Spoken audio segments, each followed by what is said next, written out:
We're a little more than 1 week away from the biggest football game of the season. Of course, I'm talking about the Super Bowl.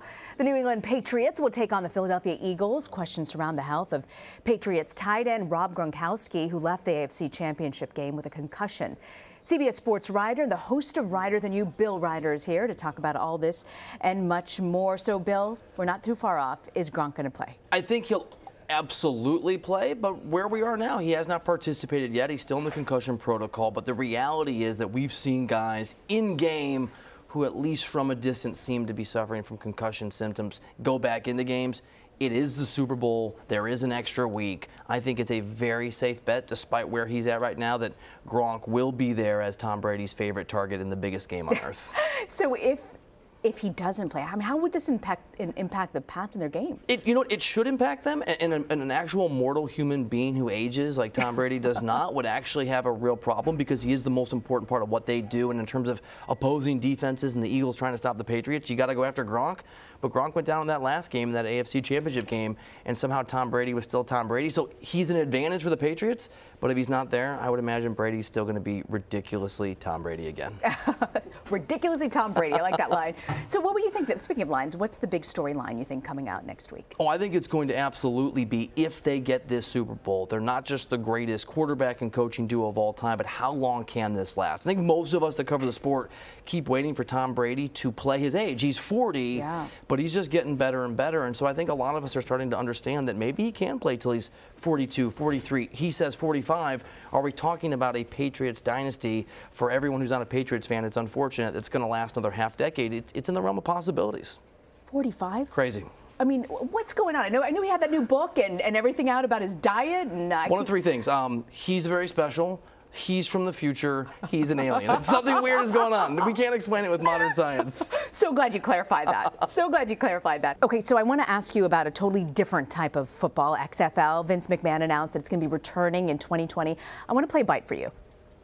What would you do if you could reimagine the game of professional football? Would you, for instance, eliminate halftime?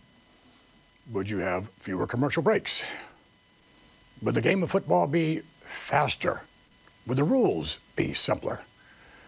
The new XFL will be fan-centric, with all the things you like to see and less of the things you don't. I think it's about a few things. One, Vince McMahon understands in this modern era with digital streaming networks like this one, with rights that are very difficult to attain in terms of live sports, there's going to be a lot of suitors and a lot of bidders in the world of sports who are going to want to have something to broadcast during the offseason. The Big Three basketball league, not the NBA, but it's doing pretty well for another network. So I think that's part of it. And part of it, too, is football, for all the struggles and controversies, is a multi-billion-dollar business. And for whatever reason, he feels like he can take his entrepreneurialism, turn it toward football a second time, and get a little bit of piece of that very, very big pie in terms of the money that's out. There's money to be made. It is a big pie, and there is money to be made. But what needs to change this go-round that didn't work the last? Well, reportedly they're going to get rid of some of the silliness, the over-the-top cheerleaders. They're going to focus, they say, on football, and so that's what they're claiming, that this is going to be about the product. There's certainly a suspicion, because he is good friends with President Trump, and he's made it clear already that if you want to kneel during an anthem or protest, you can't do it there.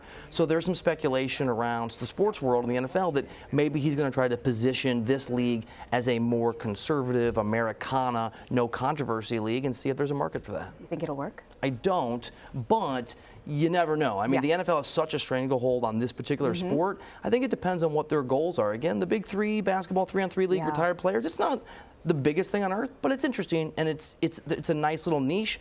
That, if that's their upside, if that's their goal, maybe.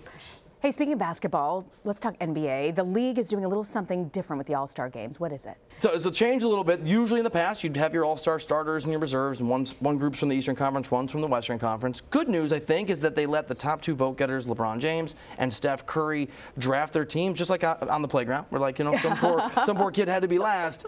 The weird thing is they didn't televise it, so we know what their rosters were. We don't know the order people were drafted in. A lot of fans kind of frustrated by it, and it takes away the embarrassment factor for whoever it was that was drafted last to really play at a higher level, and that's the whole thing. It's a nice little stunt, but the All-Star games haven't been very competitive the last few years because no one's playing defense. I'm not sure that's going to change this. So you don't think it's going to really make a difference? I think it was a really cool idea, but when I'm in Los Angeles next month for the All-Star game, I'm worried the final score yet again will be like 600 to 598. No, not a lot of D. Bill Reiter. We love it when you join us here. Great to be here. Host of Reiter Than You. Thank you for joining us, Bill. You bet.